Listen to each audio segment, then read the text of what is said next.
अब मसला कुछ इस तरह से है कि हमारे जो सिपा सालार हैं, चीफ ऑफ आर्मी स्टाफ, वो अमेरिका में, वहाँ पर उनका बड़ा अहम बयान आया है कि फ़ौज सियासत से दूर और दूर ही रहेगी।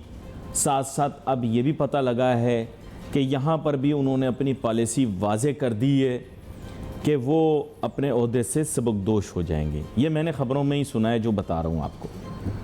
इसके माने ये हैं कि हमारे मुल्क में एक नया सिपा सालार जल्द आ जाएगा और कोई फ़ैसले तो हो चुके होंगे, इंतखाब भी हो चुका होगा किसी हद तक। एक तरफ जरदारी साहब की तबीयत नासाज हो गई है, ख़बरें गर्दिश में हैं कि इलाज के लिए वो बाहर जाएंगे, तो वो भी बाहर जा रहे हैं।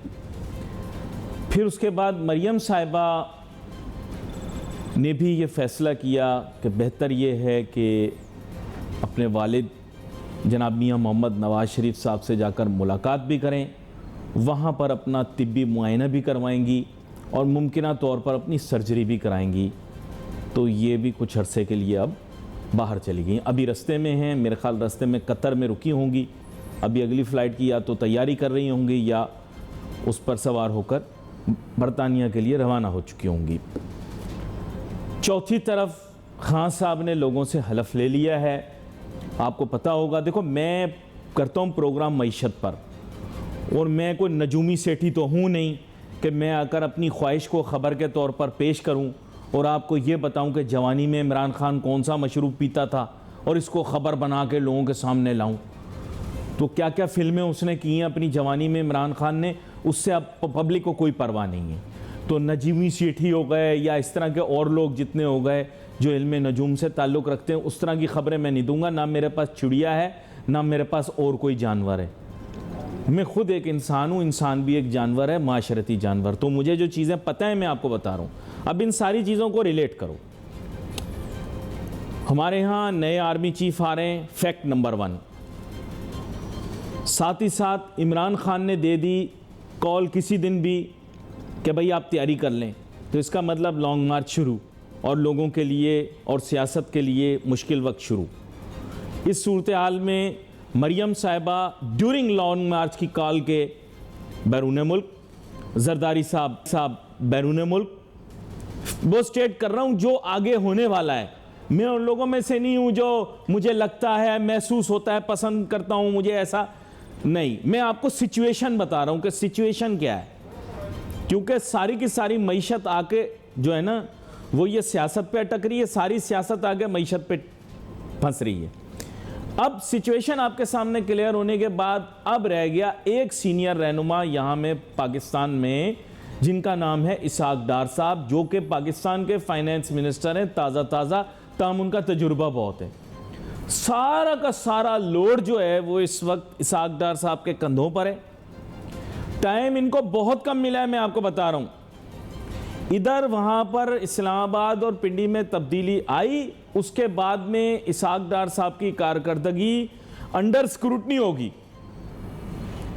और क्या होगा कि इसहाक डार साहब ही इस हुकूमत को बीच मझधार से निकाल कर किनारे लगाएंगे, अगर लगाने में कामयाब हो गए। जिसमें सबसे अहम काम जो इनको करने पड़ेंगे वो है मुल्क में सस्ताई करना। नहीं, आप समझे नहीं, मैं टेक्निकल बात कर रहा हूं, दोबारा से वापस आता हूं। डॉलर की कदर को कम करेंगे, उससे महंगाई पे काबू होगा और चीज़ें सस्ती होंगी। सारी चीज़ें घूम फिर के आम आदमी को ये नहीं परवाह कि उसने, आम आदमी ने डॉलर में चीज़ें नहीं लेनी। आम आदमी आके टिकेगा सस्ताई पे। सस्ताई के लिए ये ज़रूरी है, चीज़ों को सस्ता करने के लिए, कि डॉलर सस्ता हो। नंबर 1 ये ज़रूरी है। Number 2 interest rate. अगर ये इंडस्ट्रियलिस्ट के नाच गाने को देखकर इनकी बातों में आकर इंटरेस्ट रेट कम कर दिया तो महंगाई फिर बढ़ जाएगी। तो इसहाक डार साहब इंडस्ट्रियलिस्ट की बातों में नहीं आएंगे भाई। हुकूमत नहीं डबोनी नून लीग की इन इंडस्ट्रियलिस्ट के चक्कर में। ये वो लोग हैं, आज आपका नारा लगा रहे हैं Nawaz Sharif very good man, Ishaq Dar very good man. 15 दिन पहले कह रहे थे Miftah Ismail very good man.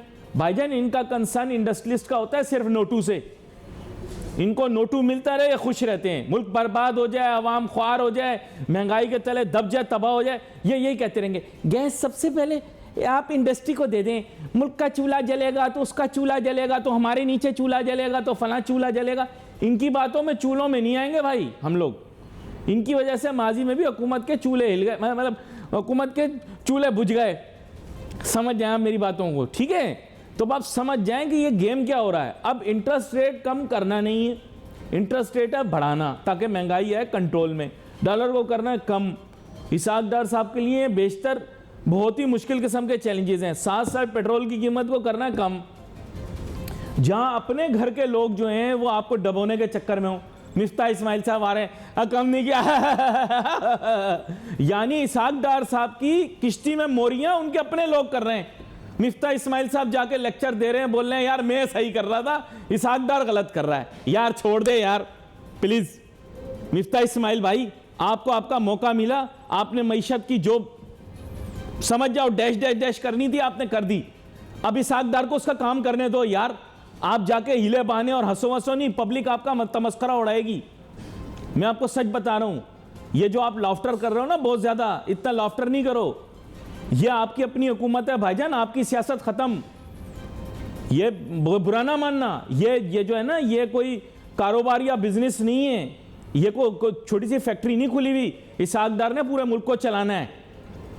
यार देखो यार, अब आपको दुश्मनों की क्या जरूरत है? इसहाक डार साहब, आपके दोस्त आपकी तरफ कहां हैं यार?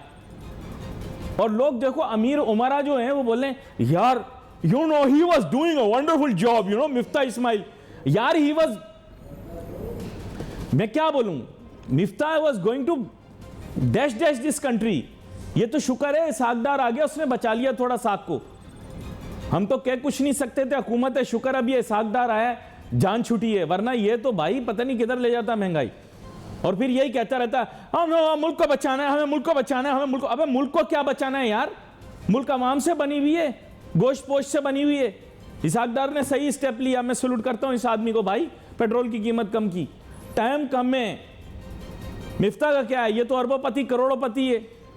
अगर इसको पकड़ना होगा तो बेवजह पकड़ के अंदर कर देंगे। सारी जिम्मेदारी तो नून लीग की पूरी सियासत इस पर टिकी हुई है। मैं कोई उनका एडवाइजर थोड़ी हूं, मैं आवाम के लिए बोलूंगा। इमरान खान की हुकूमत थी, यकीन करो, उसने सबको जो है ना टैट करके रखा हुआ था, कोई उसके खिलाफ बोल नहीं सकता था। उस जमाने में वो लोग भी इसके साथ थे, वो लोग भी कहते थे अच्छा अच्छा बोलो, लेकिन मैं नहीं बोलता था क्योंकि मैं हक बोलता हूं। मैं इमरान को उस टाइम भी इमरान खान को कहता था आप जो कर रहे हो आप गलत कर रहे हो, महंगाई बढ़ा रहे हो, गलत कर रहे हो। ये शहबाज गिल्ली है ना, गिल्ली, ये तो अभी आया है ना, ज़ेर अताब आया है। ये शहबाज गिल्ली एक्टर जो है यार, बड़ा मशहूर पाकिस्तान का, बड़ा मशहूर, आप जानते होंगे। मैं तो कहता हूँ फवाद खान को तो एक्टिंग आती नहीं है। फवाद खान भाई आपको और ये मायरा खान को ना एक्टिंग तो आती नहीं, आप लोग सीखो इससे, शहबाज गिल से। नहीं मजाक के अलावा बता रहा हूँ आपको सही से, फवाद खान को एक्टिंग नहीं आती। अच्छा खैर आगे चलते हैं, खूबसूरत है, एक्टिंग नहीं आती उसे, शहबाज गिल से सीखो। बात यह मैंने इनको बताया, मैंने कहा आप डॉलर इतना महंगा कर रहे हो, इससे मुल्क में तबाही आएगी, मईशत तबाह होगी। नहीं असल में डार साहब ने आर्टिफिशियली रुपये को कम ज्यादा किया हुआ था, आर्टिफिशियली। ये जो बर्गर पप्पू है ना, जो सारे ऐसे लगते हैं कि मॉडर्न सैलून के नाई हैं, ये जो रखे हुए थे ना सारे, जो पप्पू बर्गर किस्म के, खान साहब ने इन्होंने डबोया पूरी कश्ती को, अभी तक डूबी हुई है ये। क्योंकि ये जो पप्पू बर्गर साथ रखे हुए हैं ना, सही मैं बता रहा हूं, खान अच्छा आदमी है। ये देखो खान तो मट्टी भी खा लेता है, रोटी भी खा लेता है। आज उसकी तारीफ करनी है, सालगिरह भाई, सालगिरह है, बोलो बोलो ना, बोलो ना, हैप्पी बर्थडे। आज देखें बात यह है कि हमें इस चीज को समझना है भाईजान, ये आपको समझना है कि ये मामला आके अटक गए हैं। अब इसहाक डार साहब ने अगर ये लगा दी किनारे किश्ती, तो भाईजान फिर ही दुकान आगे चलेगी, वरना टाइम 2-3 हफ्ते का। इसीलिए सख्तियां हो रही, इसीलिए देखना कि ये बैंकों को भी टैट करेगा, और मैं साथ हूं बिल्कुल। स्टेट बैंक को भी चाहिए ये बैंकों को सही से टाइट करें। जैसे एक ज़माने में कहा था ना, एक बड़े मशहूर पाकिस्तान के प्रॉपर्टी डेवलपर, उन्होंने कहा था सकरू। तो इन बैंकरों को सकरू करना है, सकरू। जब तक इनको सकरू नहीं करेंगे ये ठीक नहीं होंगे। इन्होंने जनाबे वाला जो काम किए हैं ना वो एक्सपोज कर रहे हैं। अब आप गौर से सुने, मसला कुछ इस तरह से है कि वक्त कम, मुकाबला सख्त, और इसहाक डार साहब चूँकि सबसे सीनियर रहनुमा हैं नून लीग के, जो वफाकी सतह के ऊपर अब इस चीज़ की ज़िम्मेदारी लिए हुए हैं कि हुकूमत उन्होंने बचानी है, और हुकूमत को बचाना कोई लड़ाई झगड़े से नहीं, बल्कि हुकूमत को बचाना है ठोस इक़दामात लेकर, जिससे मईशत दोबारा से पटरी पर आ जाए। फिर साथ साथ चैलेंज ये है कि जिस दिन पीटीआई की हुकूमत गई थी, जो डॉलर का रेट था वहाँ पर डॉलर के रेट को लेकर आना, जो मुमकिना तौर पर सबसे पहली चीज़ है जो कि इसहाक डार साहब की टू डू लिस्ट में है। उसके बाद पेट्रोलियम मसनूआत की कीमतों में तेज़ी से कमी लाना, ये तो बहुत मुश्किल होगा कि उस सतह पर आ जाएं, क्योंकि आपको पता होगा कि जाते जाते पीटीआई ने जानबूझ के 10 रुपये कम कर दिए थे। सही किया, गलत किया, ये एक और डिसीजन है। It was a political decision, A political land mine जो उनको सेट करना ज़रूरी भी थी, ताकि नून लीग को जो ही आए, अगर आती है हुकूमत में, तो उसके लिए मुश्किलात पैदा हों, और फिर इसी तरह हुआ। लेकिन ये है कि उस सतह पर लाना तो मुमकिन नहीं होगा, लेकिन bringing petrol prices, specifically petrol prices below 200 rupees will also be a challenge for them. तो ये कुछ चीज़ें हैं जो उन्होंने करनी है। उसके साथ साथ IMF का दबाव अपनी जगह बरकरार है। जो इन्फ्लेशन है, उस इन्फ्लेशन को, बहुत फूड नॉन फूड इन्फ्लेशन को, किसी भी तरह इसहाक डार साहब ने कोशिश करनी है कि उसे सिंगल डिजिट पर लेकर आएँ। ये आपके नज़दीक मुमकिन नहीं होगा, लेकिन उनकी ये मजबूरी है, क्योंकि देखें ये सारी चीज़ें हैं जो महवर गुफ्तगू बनी हुई हैं। मरियम साहिबा ने भी बरतानिया जाने से पहले वजाहत से ये बात कह दी कल प्रेस कॉन्फ्रेंस में कि जनाब असल खौफ इमरान खान साहब को इस चीज़ का है कि माशी तौर पर इसहाक डार साहब मईशत को मझधार से निकाल के किनारे न लगा दें। समरी मैंने उनकी बात की आपको बता दी। साथ साथ शेख रशीद साहब ने भी बयान इस नौयत का दे दिया, जबकि अब उनके बयानात को इतनी संजीदगी से लिया नहीं जाता, लेकिन फिर भी उनके बयान की एक अहमियत ज़रूर है। उन्होंने कहा कि मईशत के इतने बुरे हालात हैं और महंगाई इतनी बढ़ चुकी है कि शायद अब कॉल देनी ना पड़े, लोग वैसे ही सड़कों पर निकल आएँ। इसलिए देखें, एक तवाज़ुन पैदा करना है। मैंने आपको पहले क्लियर कर दिया कि अब ये चीज़ लगभग तय है कि नए आर्मी चीफ का इंतखाब हो जाएगा आगे आने वाले चंद दिन के अंदर। फिर उसके साथ साथ मरियम साहिबा पाकिस्तान में नहीं, जरदारी साहब की तबीयत थोड़ी ख़राब है, नासाज है, वो पाकिस्तान से बाहर। इसके साथ साथ इमरान खान साहब लॉन्ग मार्च की तकरीबन कॉल दे चुके हैं। काम उनका इससे पहले भी बन सकता है, इसके बाद भी बन सकता है। राना सनाउल्लाह साहब ने भी बयान अपना दिया, लेकिन बयान तो शेख रशीद साहब भी दिया करते थे ना कि आने नहीं दूंगा, करने नहीं दूंगा, ये वो। लेकिन आपको पता है हमारे मुल्क के अंदर कुछ लोग ऐसे होते हैं जो मुल्क के मुस्तकबिल के फ़ैसले करते हैं। जो फ़ैसले करते हैं उन्होंने वजाहत से कह दिया कि साहब हम फ़ैसला करना नहीं चाहते, जो अवाम का फ़ैसला वो हमारा फ़ैसला। ये भी क्लियर हो गया। अब ये चीज़ अब ऐसे पॉइंट पे, अच्छा, और इमरान खान आया हुआ है ज़िद पे, और आपा जो है ना वो इल्मुल आदाद में बिलीव करती हैं। मैं आपको बता रहा हूँ पाकिस्तान में लोग, अच्छा लोग पहले ड्रामा समझते थे। जब मैं बार बार कहता था बुशरा आपा मेरा प्रोग्राम देखती हैं, बुशरा आपा मेरा प्रोग्राम देखती हैं, और मैं कहता था कि जनाब बनीगाला में मेरा प्रोग्राम देखा जाता है, लोग हंसते थे कि यार बुशरा आपा क्या कर लेंगी। अरे भाईजान, सारी गेम बुशरा आपा की थी, सब चलाती होती सिस्टम। वो बड़ी ज़हीन खातून है। अब वो जो भी आप उसको समझ लें। दूसरा ये है कि वो बिलीव करती हैं इल्मुल आदाद में, कि अदद में बिलीव करती हैं, कौन सा डे कौन सा नंबर। अच्छा, अब खान साहब की है मुबारक तो आज दे दी, सालगिरह उनकी पड़ती है कल, लेकिन उनकी एक्चुअल सालगिरह जो है वो 7 अक्टूबर है। लोग कहते हैं, इंटरनेट वगैरह पर मौजूद है, कि उनका जो लिखी हुई सालगिरह 6 अक्टूबर, लेकिन एक्चुअल सालगिरह 7 अक्टूबर को है। ठीक है, लोग कहते हैं अब सही है गलत है तो खान साहब खुद वाजे करें। अब 7 अक्टूबर को ही व्लादिमीर पुतिन की भी सालगिरह होती है, और 7 अक्टूबर को भी खादिम की सालगिरह होती है। नहीं, ये टेक्निकल बात आपसे कर रहा हूं। अब ये 7 अक्टूबर जो है ना, ये लकी नंबर, वैसे बता रहा हूं इनके इल्मुल आदाद वालों में। इसलिए हो सकता है कि खान साहब ने जो भी स्टोरी डालनी है ये 7 अक्टूबर को डालें। ये मैं आपको बात बता रहा हूं। हाँ, और 8 अक्टूबर जो है ये अशुभ दिन है। ये भी इल्मुल आदाद का मैं आपको टेक्निकल बता रहा हूं। पता था आपको? नहीं पता ना? 8 अक्टूबर जो अशुभ दिन है, यानी कि इन लोगों के इल्मुल आदाद में लकी डे नहीं है, 7 अक्टूबर है। क्यों? आपको याद होगा 8 अक्टूबर को क्या हुआ था? 2005 को पाकिस्तान में जलजला भी आया था, याद है ना आपको?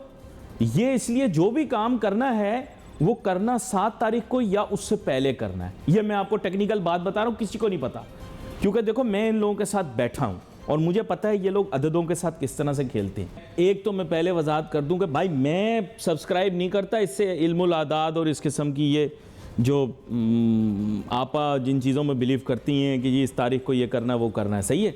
मैंने कहा पहले वजाहत कर दूं, उस वक्त ब्रेक लेनी थी तो ये चीज़ रह गई। I believe that every day is an equally lucky day, ठीक है। तो और वैसे भी आपको पता है ये रबीउल अव्वल का महीना है और पाकिस्तान के अंदर हर चीज़ एक दिन बाद होती है, तो हमारा जो है वो 8th को आपको पता है कि is also going to be a very very important day. तो मेरे नज़दीक इन चीज़ों की अहमियत नहीं है। हमारे साथ मौजूद हैं मेंबर नेशनल असेंबली कैसर अहमद शेख साहब। माजरत सर, ये मैंने आगाज़ में थोड़ी एक अनरिलेटेड सी बात इसलिए की क्योंकि ब्रेक से पहले कुछ कहा था, तो मैं आपसे ये जानना चाह रहा था सर कि आपकी कायमा कमेटी ने इजलास किया, उसमें आपने बहुत ही अहम मौजू उठाया और इस चीज़ को हाईलाइट किया कि पाकिस्तान के अंदर जो बैंकारी इदारे हैं वो मुलव्विस हैं गर डॉलर की कदर को बढ़ाने में और नाजायज़ काम करने में, तो उनको स्क्रूटनाइज भी करना चाहिए, होल्ड अकाउंटेबल भी करना चाहिए और फिर अगर वो सज़ा के लायक हैं तो सज़ा भी मिलनी चाहिए। मैं चाहता हूँ इसकी वजाहत करें आप। जी सर। बिस्मिल्लाहिर्रहमानिर्रहीम। हमारी कल मंगल वाले दिन नेशनल असेंबली की फाइनेंस कमेटी की मीटिंग थी, फाइनेंस एंड रेवेन्यू कमेटी की मीटिंग थी, जो कि जिसमें भरपूर हमारे मेंबर थे, नेशनल असेंबली के चीफ लाए हुए और मिनिस्टर ऑफ स्टेट थी हमारी खजाना की और चेयरमैन FPR थे और गवर्नर स्टेट बैंक थे और SCCP के चेयरमैन थे। तो तमाम और फाइनेंस सेक्रेटरी थे जो सारे इंचार्ज होते हैं इस महकमे से, तो सब और फिर अखबारी नुमाइंदे से भरपूर। क्योंकि ये ऐसी कमेटी है ना, इसमें फोरम ये है कि किसी का कोई मसला होता है ना तो सबके सामने दू बदू बात होती है, उनका पॉइंट ऑफ व्यू भी आता है और प्राइवेट सेक्टर का भी पॉइंट ऑफ व्यू आता है। तो मैंने उनसे ये एजेंडे में रखा हुआ था एज ए चेयरमैन कि ये जो हुआ है पिछले 3-4 महीने में, डॉलर कोई तेज रफ्तारी से बढ़ा है, जबकि हमारी हुकूमत आई तो उस वक्त 190 के करीब उन्होंने खोला था PTI की हुकूमत में और ये 241 तक चला गया। और ये 3-4 महीने में जो बैंकों ने कमाई की और बात सुनी नहीं। मैं खुद बड़ा इंपोर्ट का बिजनेस करता हूँ और एक्सपोर्ट का बिजनेस करता हूँ, तो इंपोर्ट और एक्सपोर्ट में एक तो गैप बहुत ज्यादा था, फिर हर बैंक के रेट डिफरेंट थे। फिर उन्होंने अपनी मनमानी की, उन्होंने कहा जी ये भाव पे है, लेना है आप ले, नहीं तो नहीं, आपको देंगे नहीं, हमारे पास डॉलर नहीं है, बार बार ये कहते रहे। और इस तरह जो उनके रिजल्ट आए ना 3 महीने से, उन्होंने आपसे जो किया कि पिछले पूरे साल में जितना उनकी ट्रेजरी ने कमाया था, यानी डॉलर के महकमे ने, डॉलर के बेचने और लेने वाले महकमे ने, तो उससे उतना ही उन्होंने 3 महीने में कमा लिया, यानी 4 गुना 400% उन्होंने ज्यादा कमाया। इस सारे जो सट्टेबाजी हुई है, जो रोज स्पेकुलेट करते थे, रोज हम आते थे तो 2 रुपए बड़े होते थे और ओपन मार्केट का और इंटर बैंक का रेट का अलग फर्क होता था। तो ये सारा कुछ हुआ है। मैं भी 56 साल से इस कारोबार में हूँ, बिजनेस में हूँ। But will you punish these banks? Because you as the standing committee chairman can obviously do a lot, but you cannot punish them. This punishment needs to be given by the system. So can you punish them? Will you punish them? क्योंकि SBB का we will recommend them. We can recommend and our recommendation is very forceful. मैं खुद visit किया, मैंने governor state bank को 1-to-1 उनको समझाया कि ये बैंकों को और उन्होंने भी फोकस भेजा, लेकिन फोकस बड़ा लेट भेजा है। 3 महीने ये तो होता रहा, ये फेल होता रहा। ये लोगों ने नाजायज कमाया, इसमें कोई सट्टेबाज इन्वॉल्व है, इसमें कई स्पेकुलेटर इन्वॉल्व है, पता करना पड़ेगा। हमने तो उनको कहा, ये कह रहे हम इंक्वायरी कर रहे हैं। अगर इंक्वायरी ही होती रहेगी, उस दौरान तक महंगाई में बहुत ज्यादा इजाफा हो गया, उस दौरान तक ये जो बैंकों के नफे होने थे वो हो गए, उस दौरान तक जो इंपोर्टर को और एक्सपोर्टर को नुकसान होना था वो हो गया। अब ये कह रहे थे तहकीकात करेंगे, ज्यादा क्या पेनल्टी लगा लेंगे। उन्होंने तो देखिए ना कि अगर 20 अरब रुपए एक तिमाही में कमा लिया बैंकों ने, और वो ऑफिशियल ये कह रहे हैं, वैसे अनऑफिशियल बहुत कुछ हुआ है जो मार्केटों में हुआ है, वो तो हमें पता है ना कि क्या किया है, जो स्पेकुलेटिव बिजनेस हुआ है। अगर हम नहीं रखेंगे, हमने गवर्नर स्टेट बैंक को ये कहा, हमारे सारे मेंबरान ने बड़ी सख्ती से, वहाँ पे बलजीत साहिब साहब हमारे सीनियर मेंबर हैं, कई बार वो फार्मर फेडरल मिनिस्टर रहे, उन्होंने कहा कि ये क्या बात है, अफगानिस्तान वो जो कोई दुनिया का अभी तक रेकग्नाइज नहीं करता, और वहाँ जो अदालत की फ्लक्चुएशन हुई, हम उनसे भी ये बोल रहे हैं, हमारे जो ब्यूरोक्रेट्स है या हमारे जो करने वाले हैं, ये सारे वो क्या कर रहे हैं, क्या देखते रहे, या चेक ही नहीं किया। तो वो इंक्वायरी तो हो रही है, लेकिन इंक्वायरियां तो हमारे मुल्क में होती रहती है। जब तक हमें इकरार वाकई कोई सजा नहीं मिलेगी, बैंकों को पता नहीं लगेगा कि ये क्या, क्योंकि ये बहुत बड़ा नुकसान, और हमारी मुल्क की रेपुटेशन खराब हुई है, और हमारी हुकूमत को बहुत नुकसान हुआ है, और हमारी मुस्लिम लीग को इसमें काफी हमारी रेपुटेशन में फर्क पड़ा है। हम लोगों को नहीं समझा पा रहे। जब मैं अपने इलाकों में जाता हूँ असेंबली के मेंबर के हैसियत से, और जो महंगाई हुई है, इससे महंगाई हुई है, इससे कोई कॉन्फिडेंस पाकिस्तान की रेपुटेशन में फर्क पड़ा है। तो ये हमने फेड देयर कल डिस्कस किया है। We will strongly recommend and we will take action. अच्छा, you are a veteran of the parliament. अब मैं थोड़ा सा डायरेक्शन को चेंज करता हूँ। You are a veteran of the parliament, आप बहुत अरसे से पब्लिक रिप्रेजेंटेटिव हैं। Right now the situation is very fluid. Problem ये है कि people who are right now in the helm of affairs, उनके पास टाइम बहुत कम है। Politically speaking, we have seen Maryam Nawaz flying off to the UK. We are going to see Zardari Saab is not feeling well. There is a possibility that he will be proceeding abroad. Another thing is that, of course, the army chief a new army chief will be coming in. तो ये तीन चीज़ें बड़ी essential हैं. And on the other hand, Imran Khan wants to take out a long march. और the only person जिसके ऊपर पूरा ओनस ऑफ रिस्पॉन्सिबिलिटी गिर गया है वो है जनाब इसहाक डार साहब। Do you think he will be able to pull through? मझदार में से किश्ती निकाल के किनारा लगा देंगे? क्योंकि अब पॉलिटिकल कन्फ्रंटेशन नहीं बल्कि रिजल्ट का वक्त आ गया। जी देखिए, ये इमरान खान साहब को हम समझा रहे थे, तो बार बार कह रहे थे कि जी इलेक्शन फौरन करा दो। इन हालात में जबकि मुल्क में सैलाब भी आया हुआ है और ये अनसर्टेनिटी है, इतनी ज्यादा महंगाई का तूफान आया हुआ है, इलेक्शन नहीं हो सकते। हमें सबको मिलके, मैं तो अपने हर प्रोग्राम में कहता रहा हूँ कि चार्टर ऑफ इकॉनमी करके, क्योंकि मुल्क बचाने का मामला है, क्योंकि तब अपनी पार्टी और अपनी जात को ना बचाएं। मेरे प्रोग्राम तो यही होते। अब इसहाक डार साहब तशरीफ लाए, उनको एक वसी तजर्बा है। हमेशा पाकिस्तान को जब भी ये प्रॉब्लम हुए हैं, कई बार इसहाक डार साहब ने इस भमर वाली किश्ती को बचाया। देखिए, आप बताइए, कल ही हम पूछ रहे थे कि ये क्या हो गया, एकदम जो डॉलर कंट्रोल में नहीं आ रहा था, इसहाक डार कौन सा वजह क्या है कि स्पेकुलेशन रुक गई। उनको पता है कि अब सब सख्त एक्शन होंगे, और इसहाक डार को तजर्बा है इन मामलात का। तो मेरे दोस्त है, मैं समझता हूँ कि इंशाल्लाह, क्योंकि ये हमारे मुल्क की रेपुटेशन पे उसका सवाल है, और ये अगले इलेक्शन तो अगले अक्टूबर तक है, अभी 1 साल है उसमें। लेकिन इस दौरान हमने लोगों को तकलीफ, मैं जाता हूँ ना अपने हल्कों में, इनके बिल इतने ज्यादा हैं, लोगों की फीस इतनी ज्यादा है, उनको प्रॉब्लम है। इसहाक डार साहब के आने से आप देख रहे हैं कि आज अगर सर देखें, ये आप हाइब्रिड पॉलिटिशियन इस वजह से हैं क्योंकि you are going to the people also, and you are a technocrat in the sense that you are a businessman and a successful businessman at that. तो इस वजह से आप एक हाइब्रिड हैं। आप इस चीज़ को अंडरस्टैंड करते हैं कि एक्चुअली अगर आपने इस मुल्क के अंदर हुकूमत करनी है तो आपने अवाम का वोट लेकर करनी है। प्रॉब्लम ये है कि अवाम के माइंड के अंदर अब कुछ भी नहीं है। उनके माइंड में ये है कि नून आई थी, वादा ये था महंगाई मुकाओ, उसका उलट हो गया। Look, you have hand on the pulse of people. आप इस चीज़ को जानते हैं। I travel throughout Punjab and I take a break every time and I ask people, you know, people's opinion is changing. If PMLN wants to protect its political position and remain a political reality, आप लोगों को जल्द action लेना पड़ेगा, चीज़ों को सस्ता करना पड़ेगा। डॉलर सस्ता हो, पेट्रोल सस्ता हो, ये तमाम चीज़ें एजेंडा में, लेकिन पहली चीज़ ये कि इन्फ्लेशन को सिंगल डिजिट में लाना है। ला सकते हैं?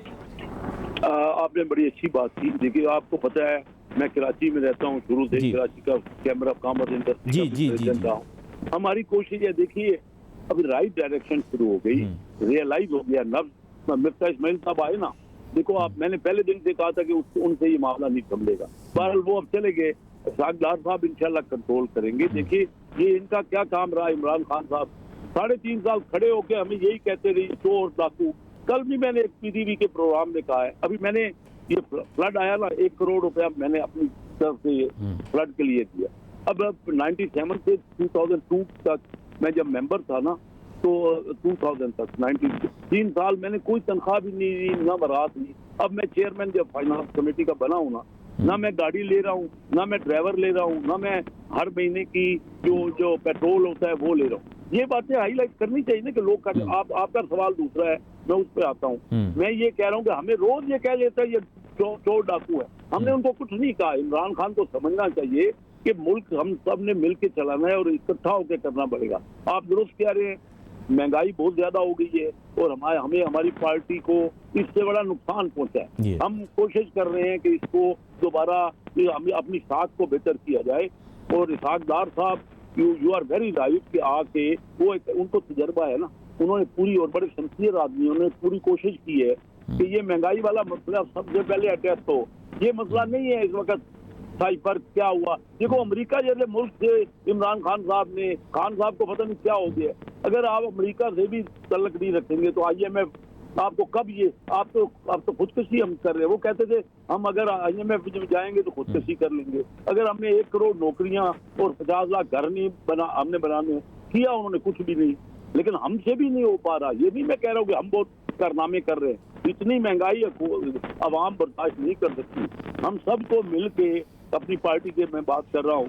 You as a chairman of a standing committee in the parliament ever need the help of academics or people from the media? We are with you, the whole country is with you. आप scrutinise करें जो आप कह रहे हैं, mission उसको पूरा करें। नाज़रीन, बार बार दोहरा इसलिए रहा हूँ क्योंकि हमारा प्रोग्राम मईशत पर होता है, ऑब्जेक्टिविटी इसकी फाउंडेशन होती है, सीधी सीधी बात है, चीज़ें तब्दील होने वाली हैं। 2 बड़ी जो कौमी धारे की पार्टियां हैं, पाकिस्तान मुस्लिम लीग नवाज़, उनकी लीडर मरियम साहिबा बरतानिया रवाना हो चुकी हैं। जरदारी साहब पीपल्स पार्टी के चेयरमैन, उनकी तबीयत नासाज है, वो भी बैरून मुल्क रवाना होने ही वाले हैं इलाज के सिलसिले में, मुआयने के सिलसिले में। और साथ ही साथ मुल्क में शहर इस्लामाबाद के इर्द गिर्द भी तब्दीलियाँ रुनमा होने वाली हैं। खान साहब की लॉन्ग मार्च है, उसका ऐलान वो करेंगे। फाइनल कॉल कब आती है, ये एक सवालिया निशान है। हिया या हुआ, दोनों तरफ हमें इस चीज़ को समझना है। पॉलिटिकल सपोर्ट तमाम खिलाड़ियों के साथ है, ताहम जिसे आप कहते हैं ग्राउंड स्वेल दोबारा से क्रिएट हो रहा है। इस सारी चीज़ को कंट्रोल करने के लिए इसहाक डार साहब तनहा कोशिश करेंगे। उम्मीद और तवक्को करते हैं कि मुल्क के लिए जो चीज़ें बेहतर हैं वो करने में कामयाब हो जाए। मैंने ऐसा गैर रिवायती किस्म का सजेशन दिया था कि लोग हैरान रह गए थे। मैंने इमरान खान साहब की वज़ारत उज़्मा के दौरान ये कहा था कि आप वज़ीर ख़ज़ाना के तौर पर इसहाक डार साहब से राय लें या उनको अपनी टीम का हिस्सा बनाएं। लोग हंसे, लोगों ने कहा इमरान खान कहाँ, इसहाक डार कहाँ, ये एक दूसरे के दुश्मन हैं। का मुल्क की मईशत बचाने के लिए दोस्त बनो, मुल्क की मईशत बचाने के लिए दोस्त बनो। 100 ऐब दूसरे शख्स में दिखाई दें, वो सियासी मुखालिफ हो, लेकिन उसको अपनी टीम के अंदर मशवरा करके शामिल करें। लेकिन लोगों ने मजाक और नामुमकिन तक के अल्फाज इस्तेमाल किए। आज आपके सामने इसहाक डार साहब मुल्क के वज़ीर ख़ज़ाना हैं। मैं दोबारा से कहूँगा कि सियासी कंप्रोमाइज़ रीच करना पड़ेगा। भले इलेक्शन नहीं हुए, भले कुछ मामलात गड़बड़ हैं, लेकिन अब नून लीग, पीपल पार्टी और PTI को आपस में बैठकर कोई ना कोई एक ज्वाइंट स्ट्रेटजी बनानी पड़ेगी मुल्क की मईशत को ठीक करने के लिए। यहाँ पर हमारे प्रोग्राम का वक्त ख़त्म हुआ चाहता है और हम कोशिश करेंगे आगे आने वाले दिनों के अंदर इस मौजू के ऊपर मज़ीद गुफ्तगू करते रहें। We wait for your messages on Facebook. Ali Nasir हमारी टीम को इजाज़त दीजिए। अल्लाह हाफ़िज़।